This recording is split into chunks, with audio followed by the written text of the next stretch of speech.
A strange man aiming a gun from a distance. A pneumatic gun with a plastic barrel that is empty of bullets and filled with shards of glass. His target is this office worker. Let's see what he does next. He shot glass shards into the tires of an oncoming car. As a result, the car lost control and crashed into the office worker. The extraordinary calculation of the shot turned the driver into the killer. The man smirked and then fled. Today we'll watch a movie about an assassin who specializes in disguising assassinations as accidents. This is Mike, a professional hitman working for an assassin organization led by Big Ray, a retired veteran assassin. Mike is the guild's best assassin, although each assassination method is unique. Mike adored this big bearded man. Because of his fiery personality, his assassination method is also ferocious. However, his method of assassination is no longer popular among customers. The next guy who appears filthy is a poisoner who uses poison to soak his teeth in toothpaste or simply touches a cigarette with poisoned hands. The old man only took a few breaths before collapsing to the ground. Following that are Max and Mick, two former Special Forces members. They frequently disguise assassinations as ordinary street accidents, making police investigations impossible. Finally, there's Jane, a female assassin skilled with katana, and Fred, a fat old man with a sophisticated assassination method. With a gas he experimented with, this fat guy once assassinated an entire team. Milton, an important link in the assassination organization, walks in. He specializes in taking customer requests and then assigning jobs to assassins based on the client's specifications. Milton, the fat guy, is also in charge of the money. Mike received a lot of assassination missions because he is the best assassin. Mike once went on a mission to kill a drunk office worker. The office man returned in the middle of the night after finishing a full bottle of wine, not realizing Mike had crept into the house. When the drunk man saw the watch, he attempted to climb onto the chair and remove it. Mike predicted his every move, and when the drunk man stood up on the chair, Mike choked him from behind with a rope. The hanged drunk has no idea what happened. Do you recognize me? Mike simply said nothing and kicked the chair away. Yes, I recognize you. You are worth $25,000. Mike is only concerned with money in this show.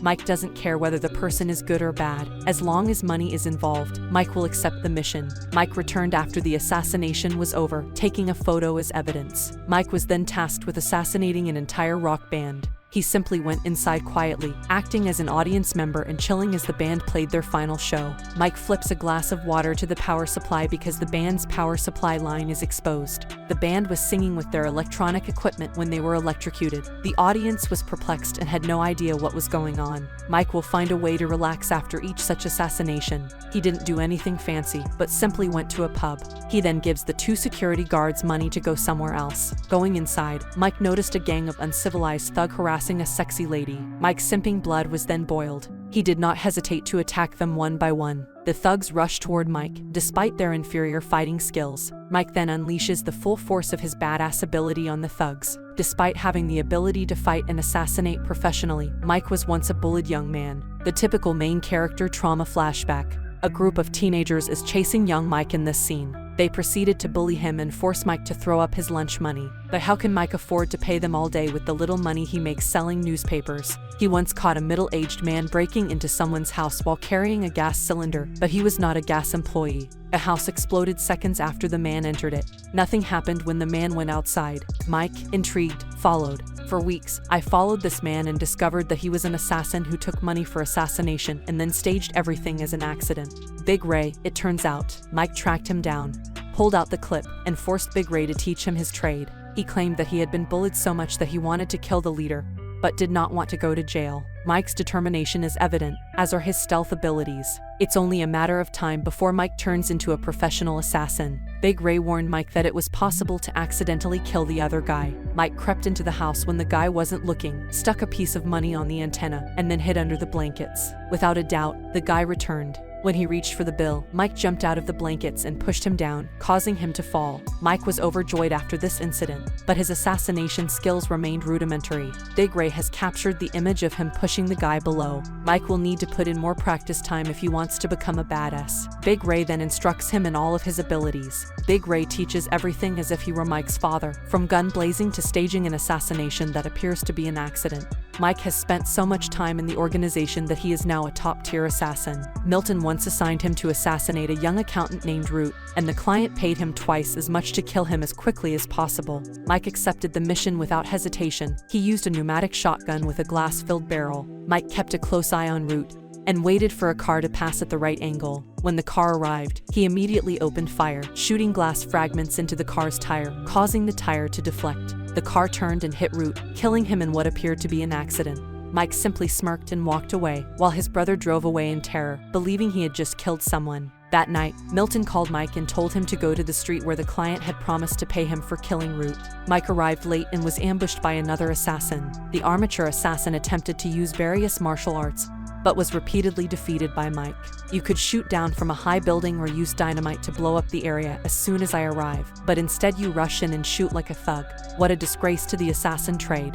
After saying that, Mike pulled him up and hit his throat, causing him to suffocate. Before breaking his neck with force, Mike dragged him to the curb, placed the assassin's head on the sidewalk, and drew his motorcycle up next to his body, making it appear as if everything had happened by accident. According to the accident, the killer took the corner too quickly, lost control, and hit his head on the sidewalk step, breaking his neck. The armature assassin met a brutal end. Mike returned home after making everything appear natural. He receives a phone call from a woman named Charlie. She claims Mike's ex-girlfriend Beth is no longer alive. Mike and Beth apparently split up for a while. She works as an environmental activist because it is harmful to the environment. It has forced the closure of countless factories. Mike received the bad news and rushed to Beth's funeral, where he met Charlie. Charlie informs Mike that Beth was robbed by two thieves who were about to steal something when Beth returned. The two thieves murdered Beth because they were discovered. A terrible blunder. The police discovered the fingerprints of two thieves who were being investigated, but both died of drug overdoses a few days later. Not only that, but Charlie revealed that Beth was pregnant and that the child was Mike's. A true tragedy. Mike decided to investigate what happened after hearing what happened at Beth's old apartment. Mike goes inside and recreates the crime scene. With his expertise, he can easily determine that this is an assassination. Beth was found to have a certain amount of sleeping pills in her blood, according to the police investigation file Mike had obtained. The file stated that she was treated for a fear of flying, but Beth had never had this fear. Mike came to the conclusion that she was drugged and murdered, and that the crime scene was staged as a failed burglary, blaming two drug addicts by copying their fingerprints at the scene. Mick and Mac, it turns out, are the murderers. Enraged, Mike set out to find the other two guys and learn the truth. Mick and Mac saw Mike coming and admitted to doing it. They were given the task and simply felt like doing it.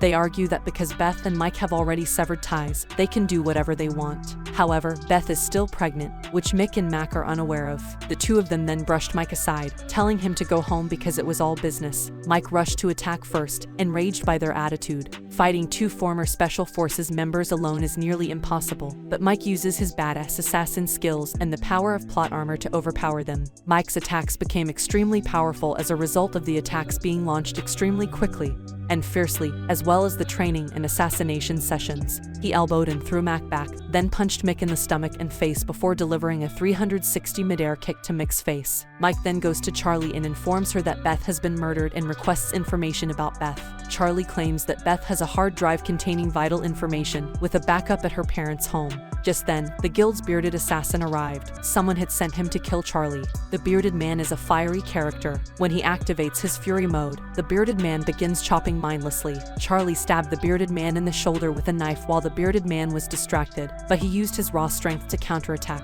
As a result, the bearded man was about to stab Mike with the knife when he tripped over the axe, killing him. Before dying, the bearded man revealed that Milton had sent him to murder Charlie. When Mike heard that, he told Charlie to go to Beth's parents' house and get the documents before calling him. Meanwhile, Mike arrives at Milton's house to force him to reveal who is behind the request to assassinate Charlie and Beth. As a result, he stated that the person was an accountant named Kent. Mike arranged to meet Charlie again after Charlie had obtained Beth's documents after learning the information. Beth, an environmentalist, went after an Indian oil company called Vancap. According to Charlie, the Vancap company was initially denied permission to drill for oil, but the company's director bribed the government to gain permission to drill in the sea. Beth was informed by an accountant named Root at that Vancap company. That's right, Mike got rid of the accountant. The accountant Root had a colleague named Kent. This individual was aware of Root bringing bribe information to Beth. When the company director heard the news, he directed Kent to find the killer and eliminate them. Kent has contacted Milton in order to locate a suitable assassin. He also recorded Milton's entire conversation. He then handed it over to Mike. Mick and Mac burst in at this precise moment. Big Ray, seeing Mike causing too much trouble, directed the entire assassin team to eliminate Mike. Mick and Mac charged in full force. Mac now has to wear a bracer because he was punched in the jaw. Mac then hurls grenades at Mike in rage, but Mike transforms into Ronaldo, and kicks the grenade away. The grenade explosion stunned the other two, and Mike used the opportunity to take control of Mac's gun, but Mick accidentally shot Mac while Mike used his body as a shield. Mick is similar to a friend I have when I play video games. Following that, Mick was sprayed with a fire extinguisher and then knocked out. Outside, the poison assassin had ambushed Mike in the dark and climbed on his back to cover Mike's nose with a poison towel, but Mike was aware and held his breath. The assailant planned to stab him with a knife, but Mike stabbed him with his own and pushed him down the stairs. Finally, Mike met Fred, an easy target assassin with useless tools in his pocket, and he punched him and knocked him unconscious. Mike gently removed a poison bandage from Fred's pocket